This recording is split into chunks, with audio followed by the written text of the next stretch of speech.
Most men want more clarity, more respect, more control over their lives, but few know how to get it. Welcome to the Bro Coach Podcast with Dennis Procopio, the founder of Man Up Life Coaching and the man behind thousands of transformed lives. Not red pill, not therapy, just the evolved man's blueprint for strength, presence, and purpose. Hi, I'm Dennis Procopio, and I am the Bro Coach.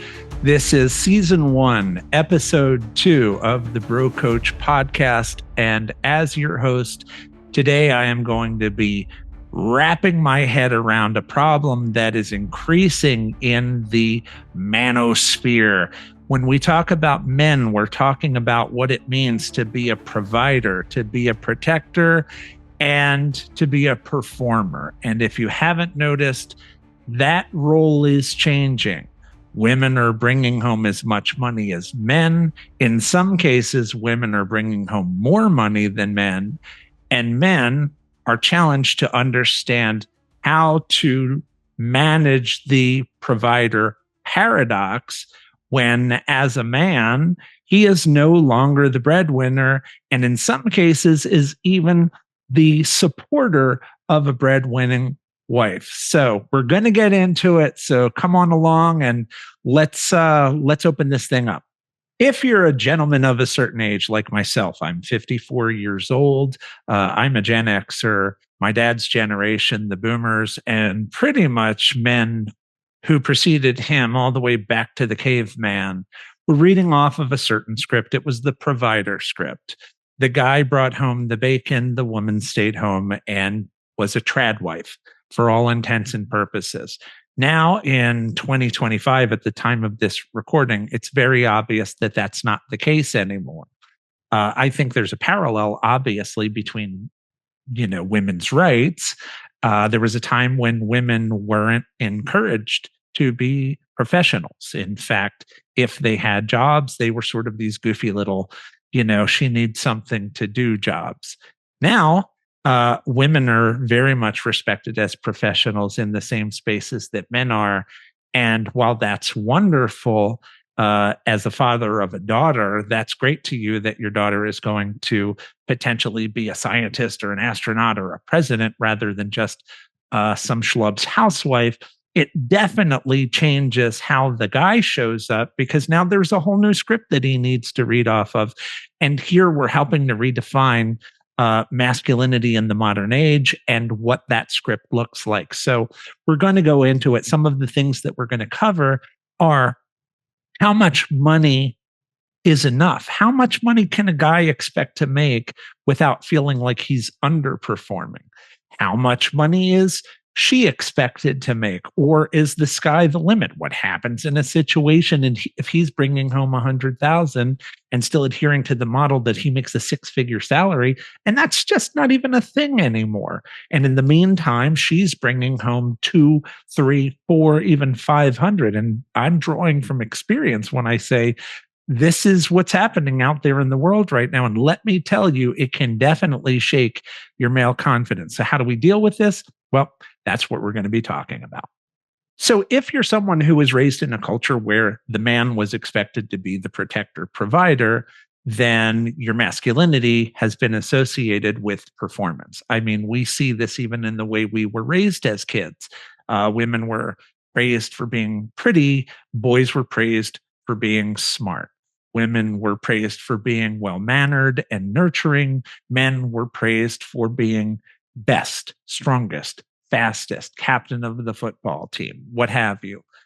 So as women have gained social status and equal rights in this earning landscape, suddenly she's not the stay-at-home provider solely. They are sharing the responsibilities for raising kids. Obviously, that's going to, how many guys I've been in session with that are like, yeah, so she's on a business trip, so I'm playing Mr. Mom today. You never hear some woman say, hey, my husband's out, so I'm playing Mrs. Dad. There's no equivalent. That's one of the ways in which these, gender expectations are baked in to our lexicon. Now, a man would look at that and say, well, that's how it always was. And a woman would look at that and say, yeah, and that's been our problem.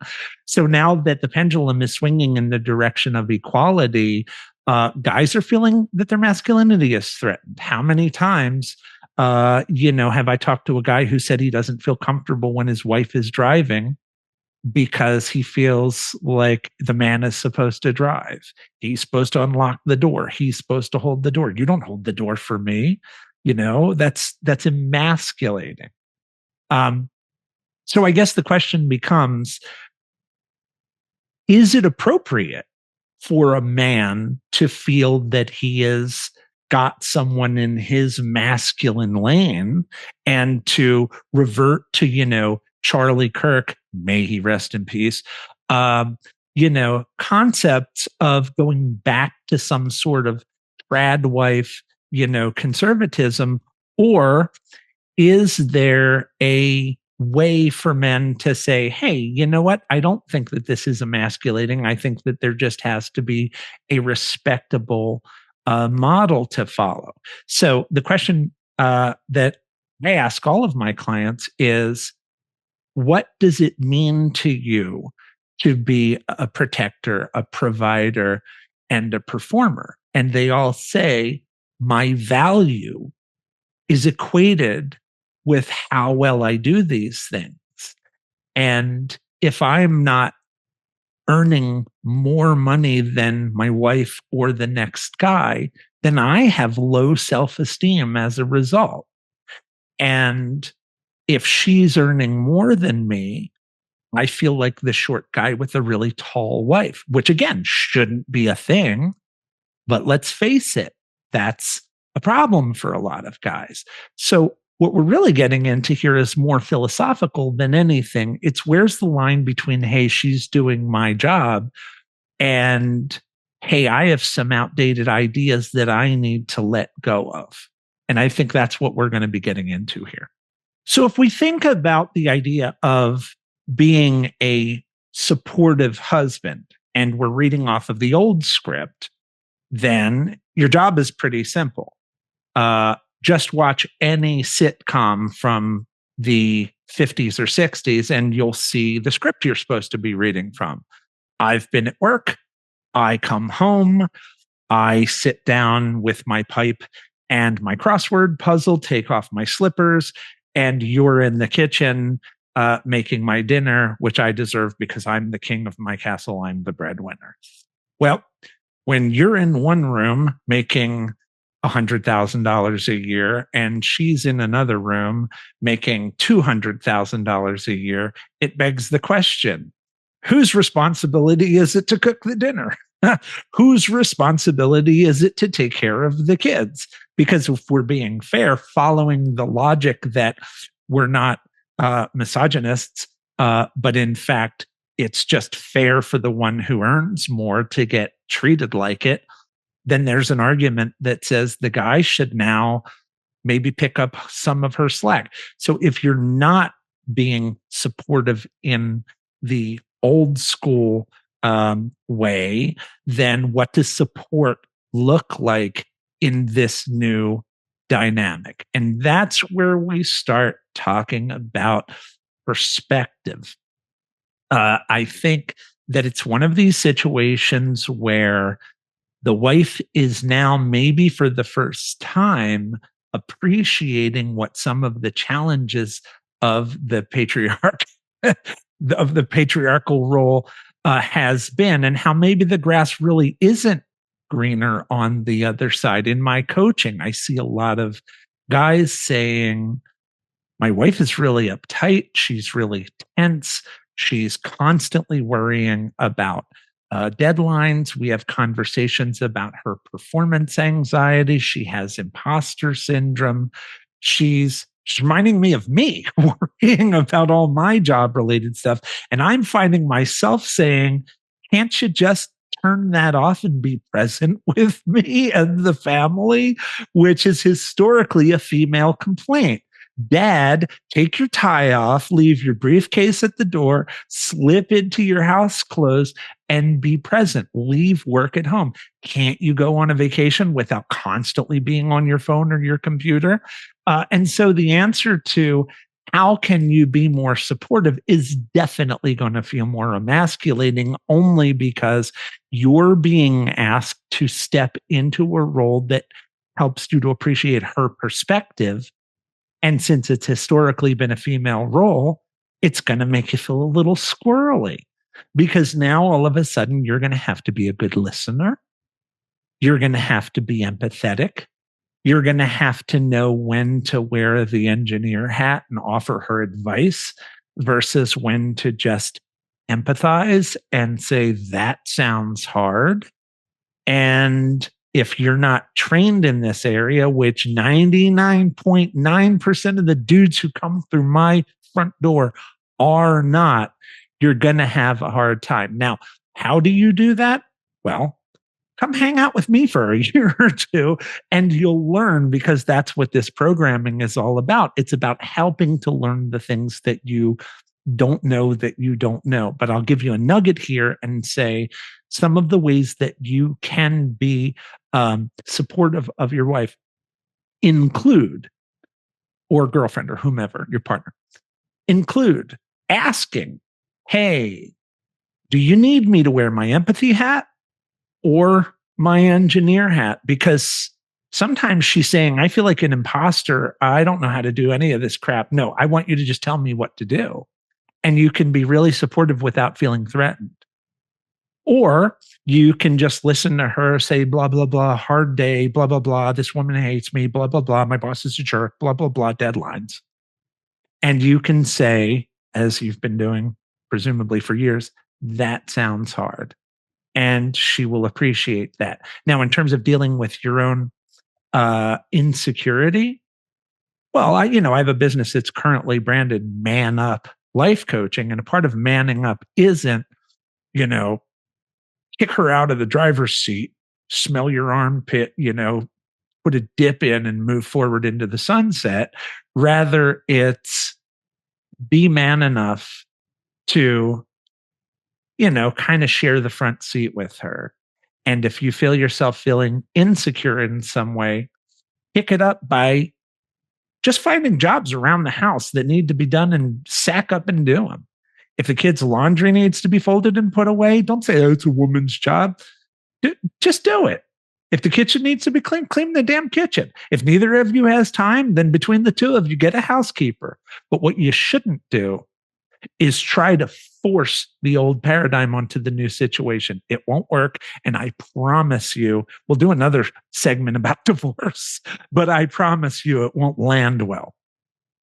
Another thing that's really important to think about when we're discussing the ways in which you can be supportive without feeling emasculated is to recognize that the old paradigm where the guy is the earner and the woman is a glorified housekeeper, it really creates distance. I have a client right now who is religious, very conservative, very traditional. They've got 3 kids and he's a lawyer. So he goes to his office and he does the legal work that makes the majority of the bills. She's home with the kids. And at the end of the day is, one, she's starved for, adult conversation. 2, she wants a reason to put on work clothes. Like there's really technically no reason not to just spend her entire life in sweats and t-shirts, which is, sort of knocking her confidence down a notch. And most importantly, he's not present. And so she's frustrated because he thinks, hey, you know what? I go to work, I make the money, I did my job. That's all I have to do. It doesn't occur to him, there's this other thing she's looking for, which is an actual relationship. He's saying that he doesn't have time for it. And the reality is he's not making time. He's dragging his feet at the office. He's hiding in the office. And a lot of guys know that. Oh, late night at the office, dear. And he's saying, I'm too tired to be empathetic. I'm too tired to talk to you about your life. I'm too, my head's in the clouds. I can't deal with the children.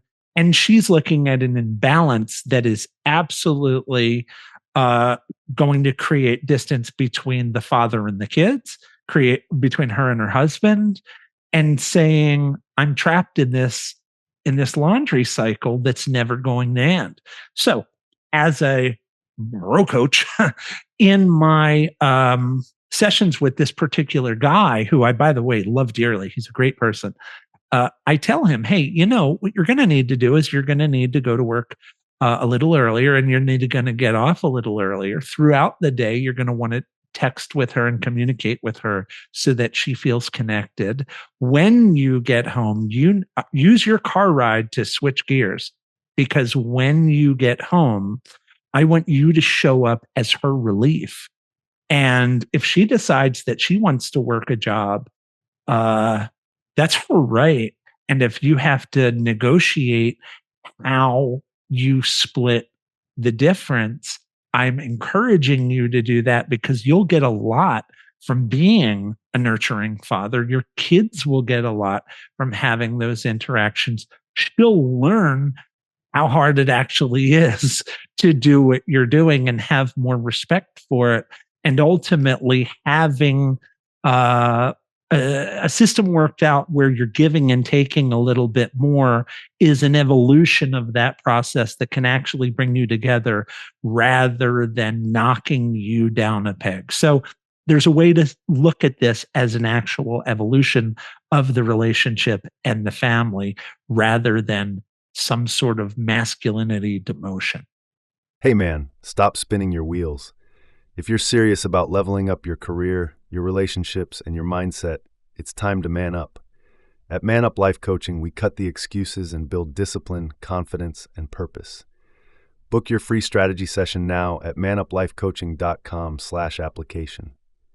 Don't fill it out if you're not ready to grind, but if you are, this call could change your life. Man Up Life Coaching, elite life coaching for men by men. So, we've kind of given us high level on this idea of the performance paradox, the high level being back in the old days, man goes to work, he comes home, wife is in the kitchen with the apron on, watching soap operas. Fast forward to, through some generations. Hey, look, they're wearing pants. Hey, look, they're smoking Virginia Slims. Hey, look, they're taking political offices. And now they took our gerbs. They're becoming CEOs. And all of a sudden, my wife is 2Xing and 3Xing my salary. Yikes. What to do? Well, some of the things that I suggested in what I've already recorded so far has been basically just, hey, here's our situation. But now we're going to get into specifics about what happens if she wants to take more work. What happens if you want to take more work? What happens if you want to pursue some dream? What are the new rules? And more importantly, how do you negotiate them fairly? And again, without losing your healthy masculinity in the process, because after all, you are now a role model for your sons and daughters. What are you teaching them about the roles in the house? That's, I think, where we're going to have to really kind of open this thing up. So let's roll up our sleeves and let's do it. So here's one of the new challenges that has never been on the table historically. I have a few clients who are, obviously men, because that's who I work with. They're high earners. Their wives are bringing in some money too. And he's experiencing a certain level of burnout on the hedonic treadmill and saying, well, maybe I want to worry less about my how, which is how I make money, and think a little bit more about my why.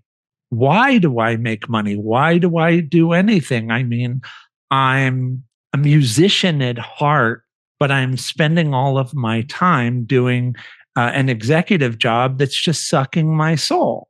So I feel that I should have the right to explore my passions. And hey, maybe I'll only bring in, $30,000, $40,000 that year, splitting the difference between, pursuing my art and driving Uber or something. But if the tables really are flipping, why can't she be the breadwinner the way we've historically been the breadwinner? Or is that being a, kind of like, is that not cool? Is that a guy skipping out on his provider responsibilities? That's what makes this a paradox.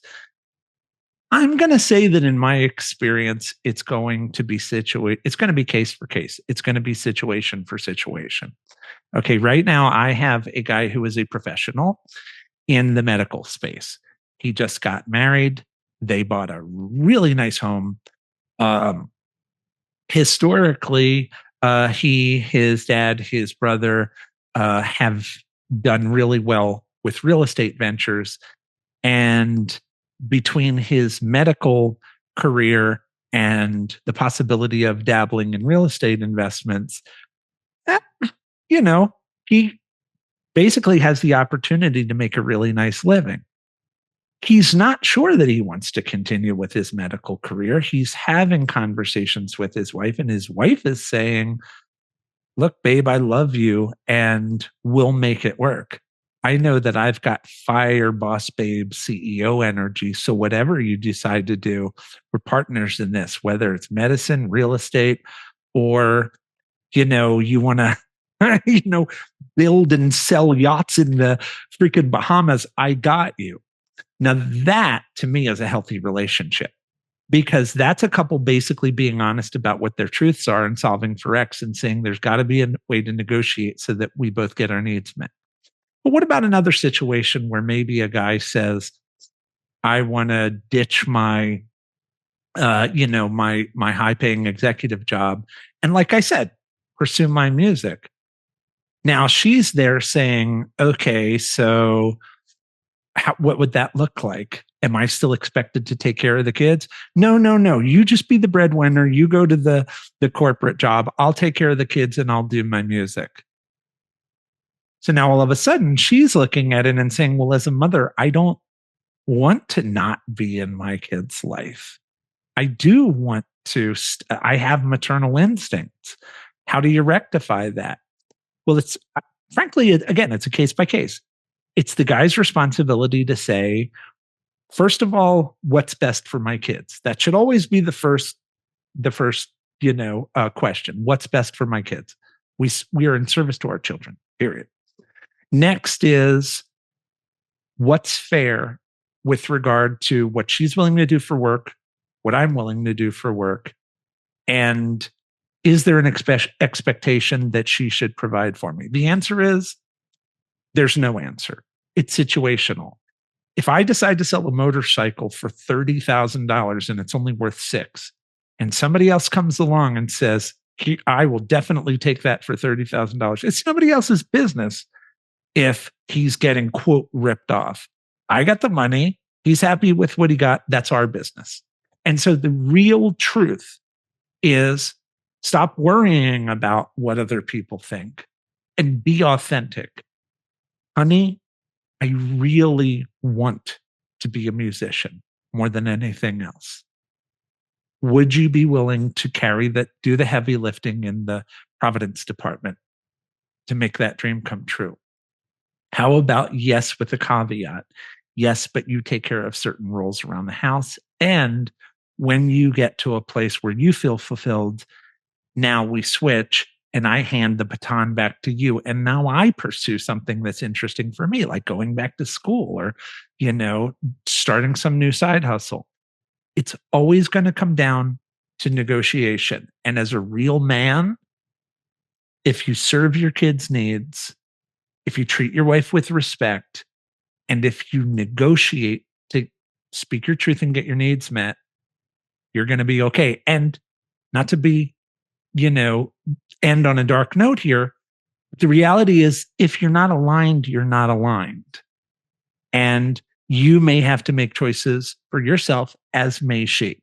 So that's my answer to the question of how do we negotiate him wanting to follow his truth? Okay, so if we roll back to the original archetype, the guy who is more of the traditional husband, he's in a situation where, let's say, she either has no job or she has a job that doesn't really pay the bills. Whereas he is definitely the breadwinner. He's Mr. Gray suit and briefcase. He's that guy. So what happens when he wants to make choices that are geared toward providence, geared toward providing for his family, but in doing so, prevent him from being present with his family or cripple his family in some other way? They want to go on vacations, but they can't because he needs to do his thing.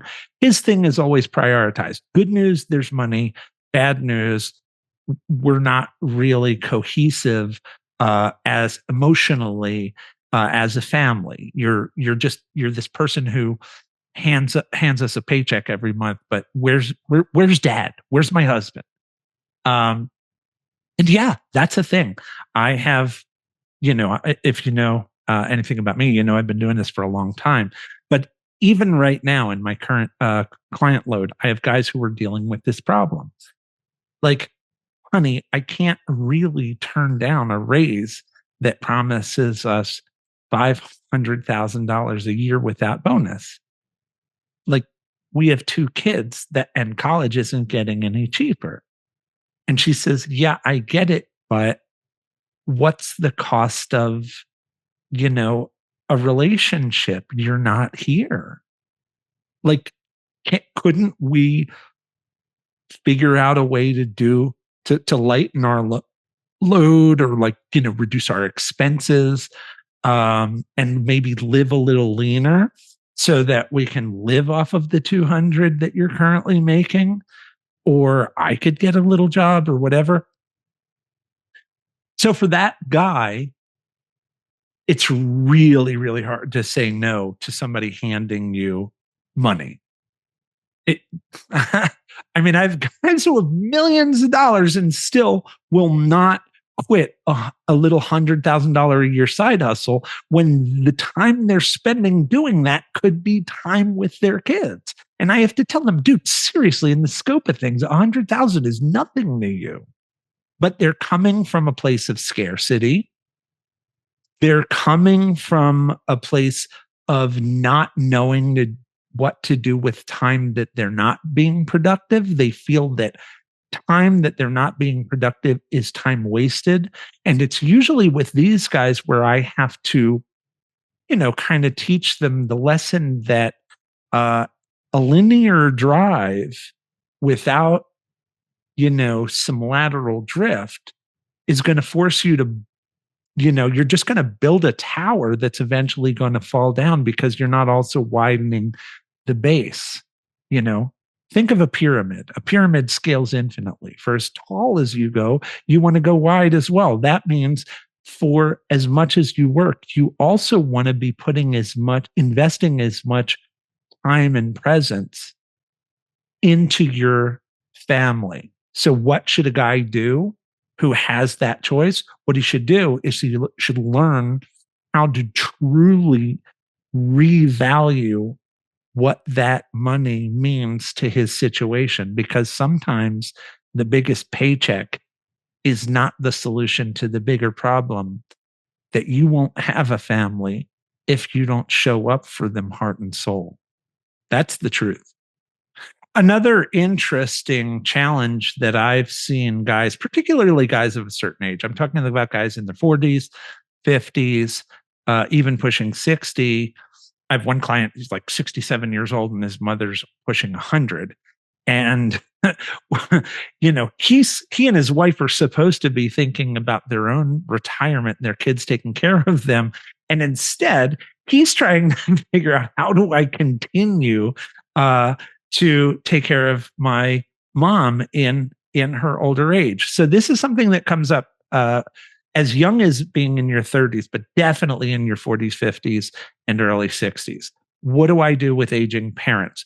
How much of that is my responsibility? Now, some people have great relationships with their parents, some people don't. So that's a whole other conversation, but let's assume for the sake of this thought experiment, you're a guy with a wife, you have kids, you're already stressed trying to make money, be present for her, be supportive of her if she also brings home money, share parenting responsibilities, which, if you know anything about what it is to be a parent these days, it's a lot of chauffeuring kids back and forth. And they don't want to get their licenses anymore at 15 and a half like they used to. They all want to take Uber or Lyft. So you're going to be really spread thin, and then surprise, one of your parents has Alzheimer's or dementia or is in and out of the hospital, and we don't want to put them in an assisted care unit. Now, the question is, one, okay, so since we're the man now, instead of just me being the man, is this solely my responsibility? Because I feel like she's coming to me and saying, oh my gosh, I don't know what to do. You solve it. And I'm saying, well, hold on, right? We're both breadwinners. So let's put our little thinking caps on. In fact, you earn more than me. So why don't you tell me what we're going to do? The reality is, sorry, dude, but you're presumably born with an engineer brain that is a logistical linear problem solving machine. And what you lack in empathy, you make up for in logistical problem solving. So what is your responsibility? Your responsibility is to love your elders as much as you love your children, to sack up and to help them as much as you can. What does that mean? It means looking at your combined resources, looking at what she has to offer, what you have to offer, thinking like a team, looking at what their needs are, and recognizing what the most is you can give without hurting your own situation. Because if you're giving more than you have, now it's a parasitic relationship. And all that's going to happen is you're going to develop resentment and you're eventually going to burn out. And that's not going to be good for anybody. So as always, and you'll hear me reiterate this every one of these episodes of the Bro Coach, it always comes back to assessing the situation fairly rather than getting in your feelings. Don't let fear cause you to make reactive decisions, whether it's pulling the trigger on assisted care environment, spending for a nurse when you don't really, a live-in nurse when you don't really have the money, or just being kind of a dick to your wife because you don't want to deal with this problem and she's putting it in your face. One, all of the things that we do in our core programming when in my coaching environment involve meditation, involve exercise, involve self-care so that you wake up in the morning and your mind is right. Now, from that abundance, you provide for your wife and your kids. And once she's up to your level, now you sort of have a family abundance from which you provide for others who need it. Of course, your aging mom and dad or mother-in-law and father-in-law are going to be some of the first people you're going to look at. What do you offer? Whatever you can afford. And if you can't afford anything but love, then offer them love. If you can't afford anything but to come over and, spend time with them, there's that. So what should your responsibility be? Your responsibility should be to, one, get yourself right. Two, communicate fairly with your wife or partner. Three, make sure that your homestead is running as it should be before you try to give to anyone else out of your stores. And if you have an abundance, figure out what their need is, what you can contribute, and then communicate with others and see if you can get them to pitch in as well. That's the best solution to that problem. And again, it's one problem of many. We could do this all day, but specifically regarding providing for your aging parents, that's the new norm. So if we're looking at this thing in hindsight and saying, what have we talked about here today and what have we learned? Well, what we've talked about is the reality that the landscape is changing and that our roles are changing. Because the landscape is changing and our roles are now pioneered roles because we haven't been in this particular wilderness before, with men and women earning the same, with technology making information move so quickly, with people being able to work remotely, with men being expected to be empathetic and women being held to the same standard of providence as men. The question becomes, how do you create not only a functioning, but a healthy model for cooperation in the house if it's no longer dad the provider, mom the housekeeper accountant? What does that look like? Well, you're going to have a lot of different approaches based on different scenarios. I'm going to draw from, again, my coaching experience. I can think of one situation in which the woman in the relationship, the mom, the wife, is absolutely slaying it in the work department. And she loves what she does. She's naturally suited to that. The guy is able to hustle up money, but he's much more creative in nature. And his overview is to do something that's successful not only for himself, but that unlocks his partner's latent musical talents. That's not going to be a one size fits all scenario, but the solution for them is, again, it's back to negotiation. She has agreed to continue to be the the breadwinner. However, she's brought him in to help her so that he can get paid under her company and he can put his head down and help with the bill paying. She, in kind, has agreed to take her business suit off and come and play in the music studio and do the stuff that is the reason they got together as a couple to begin with, so that their kids can have the musical creative family experience. That's the environment that is his why. Like, this is why I even wanted to have kids.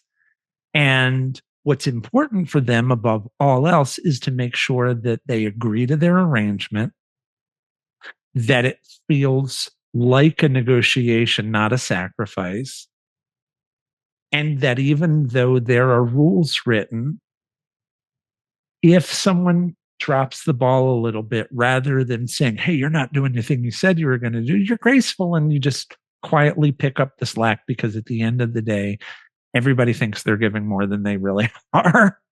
And everybody simultaneously feels sort of shortchanged. Get the bean counting out of your head, figure out your script, figure out your dynamic, and run with it. Now, I'm going to give you another example before I head out, just as a sort of a contrapposto here. I have another situation where the guy is absolutely the breadwinner. He's an executive in a ginormous enterprise company. They have 2 kids. They're in their early 50s. They met back when they were both a couple of creatives out there going to raves and riding their bicycles around. And now he's this, salt and pepper white guy executive, and looking at himself in the mirror saying, how the hell did I become this? I'm the very thing that I railed against in my rebellious youth. And she's over there, just this unicorn in a unicorn garden, basically an older version of the same person that she was when he met. And he's like, well, wait a minute. What is this crap?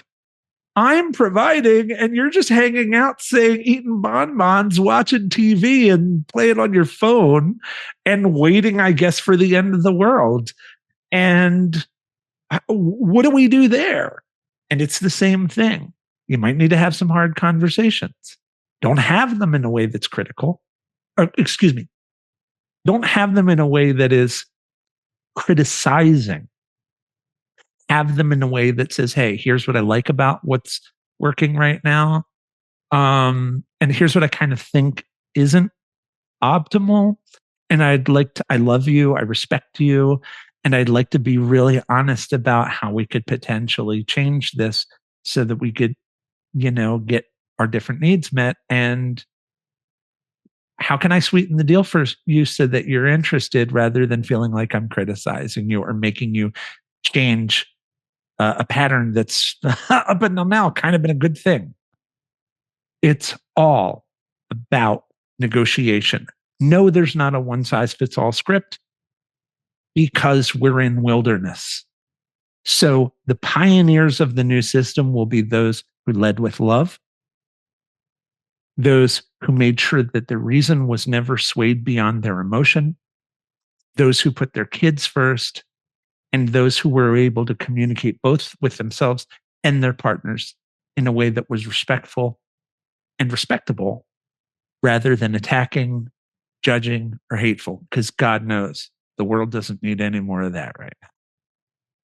All right, guys. Well, listen, I really appreciate your giving me your ear today. Hopefully there's something that you heard here that you can take away that was instructive, or maybe you just feel like somebody gets your situation. You're not crazy. You're not alone. This isn't just a you thing. This is a global phenomenon. This is what we're dealing with right now. This wraps the Bro Coach Podcast, Season 1, Episode 2. Please subscribe. Be that OG who says, I've been following this guy since when? And also, if you're picking up what I'm putting down and would like to learn more about what it's like to work with a bro coach, you're going to want to check me out at manuplifecoaching.com, or just hit us up in our links. You can go to manuplifecoaching.com/links and find us out there in the wild on all of the social platforms that I know that you know. Okay, thanks, and see you on the next one.